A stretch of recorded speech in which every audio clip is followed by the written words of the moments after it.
وہ فرشتے جو حساب کتاب کرتے ہیں نا، وہ جب آپ صلی اللہ علیہ وآلہ وسلم کے پاس آئے اور انہوں نے بولا کہ آپ صلی اللہ علیہ وسلم ہم ہر گناہ اور ہر ثواب ہر عمل آپ کے بندوں کا لکھتے ہیں، لیکن ہم آنسوؤں کا حساب نہیں کرتے.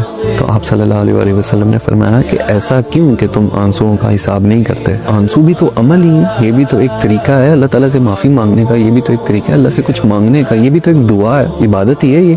تو فرشتوں نے بولا کہ آپ صلی اللہ علیہ وآلہ وسلم آنسو جو ہے نا ان کا حساب اتنا بڑا ہے کہ ہمارا سارا حساب کتاب خراب ہو جاتا ہے. کتنا بڑا؟ ایک آنسو کا کتنا ہی حساب ہوگا. بولا کہ ایک آنسو ہے نا اگر انسان کی آنکھوں سے گرے تو اس کا حساب ایسا ہے کہ جہنم کی آگ جتنی بھی آگ ہے نا اس پر حرام کر دی جاتی ہے. ہم ایسا حساب نہیں کر سکتے. یہ حساب کتاب کرنے کے لیے اللہ تعالیٰ کا ایک اور نظام ہے، یہ ہم نہیں کر سکتے. اتنا مشکل حساب ہے ایک آنسو کا کہ ہم یہ کر ہی نہیں سکتے. تو جو شخص اپنا دکھ اللہ کو بتاتا ہے، اللہ سے دوستی اس نے لگائی ہے، اپنی خوشی بھی اس کو بتاتا ہے، اپنا دکھ بھی اس کو بتاتا ہے، تو اس انسان سے بہتر انسان کون ہے؟